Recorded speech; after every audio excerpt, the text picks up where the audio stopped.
Praise the lord. దేవుని పరిశుద్ధమైన నామమునకు మహిమ కలుగునుగాక.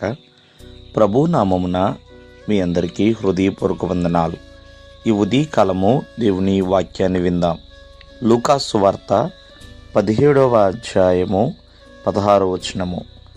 గొప్ప శబ్దముతో దేవుణ్ణి మహిమపరచుచు తిరిగి వచ్చి ఆయనకు కృతజ్ఞతాస్తుతులు చెల్లించుచు ఆయన పాదముల యొద్ద సాగిలపడెను. ప్రియమైన వల్లరా, ఇక్కడ 10 మంది కుష్ఠరోగులు.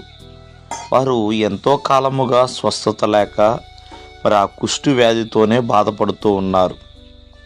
ఒకానొక సమయమున మరి యేసుక్రీస్తు వారు మరి ద్వారా ఆ 10 మంది కుష్ఠరోగులు బాగుపడ్డారు.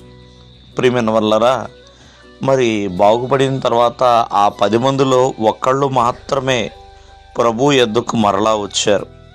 మరి ప్రభువుని గణపరుస్తూ ఆయనకు కృతజ్ఞతాస్తుతులు చెల్లించే వ్యక్తిగా మరి ఆ ఒక్క వ్యక్తి మాత్రమే ఉన్నాడు. ప్రియమైన వర్లరా, ఒకసారి ఆలోచించేద్దాం. ఈ 2024 సంవత్సరంలో మనము చివరి రోజుల్లో ఉన్నాం. జనవరి 1వ తారీఖు మొదలుకొని ఈ దినము వరకు కూడా ఎన్నో గొప్ప మేలులు మనం చూసే ఉంటాం. మరి ప్రభు ఎదుట కృతజ్ఞత చెల్లించగలుగుతున్నామా? ప్రభు నామముని మహిమపరచగలుగుతున్నామా? ఇక్కడ ఈ కుష్ఠరోగి తను శుద్ధుడైన తర్వాత ఆ 2 పనులు చేశాడండి. ప్రభువుని గణపరిచాడు, అలాగే ప్రభువుకి కృతజ్ఞతాస్తుతులు చెల్లించాడు.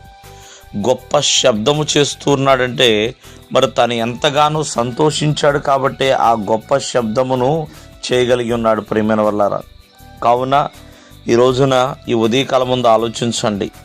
గడిచిన కాలంలో మన జీవితంలో దేవుడు చేసిన కార్యములని జ్ఞాపకము చేసుకుంటూ మరి ఎల్లప్పుడూ కూడా ఆయనకి కృతజ్ఞతాస్తుతులు చెల్లించేవారిగా ఉండాలి. బైబిల్ గ్రంథం సెలవిస్తుందండి, ఎడతెగక ఎల్లప్పుడూ కూడా మరి అన్ని విషయాలలో కూడా ప్రభువుకి కృతజ్ఞతాస్తుతులు చెల్లించాలి. అలా చెల్లించుట ఎంతో కూడా మంచిదండి.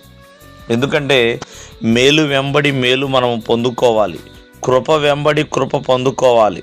కావున కృతజ్ఞత అనేది ఎల్లప్పుడూ కూడా దేవునికి చెల్లించాలి. మిగిలిన 9 మంది మరి చెల్లించలేని స్థితిలోనికి వెళ్ళిపోయారు. ప్రియమైన వల్లరా, ఈ ఒక్కడు మాత్రమే ప్రభువును గుర్తెరిగి ఉన్నాడు. ప్రభు చేసిన కార్యాన్ని జ్ఞాపకం చేసుకున్నాడు. ఎట్లాగైనా సరే ప్రభువుకు కృతజ్ఞతాస్తుతులు చెల్లించాలని చెప్పి ఆయన యొద్దకు వచ్చి ఆయన పాదముల ఎదుట సాగిలపడ్డాడు. ఎందుకంటే సాగిలపడ్డాడంటే ప్రభు యొక్క గొప్పతనాన్ని తను తెలుసుకున్నాడు కాబట్టి.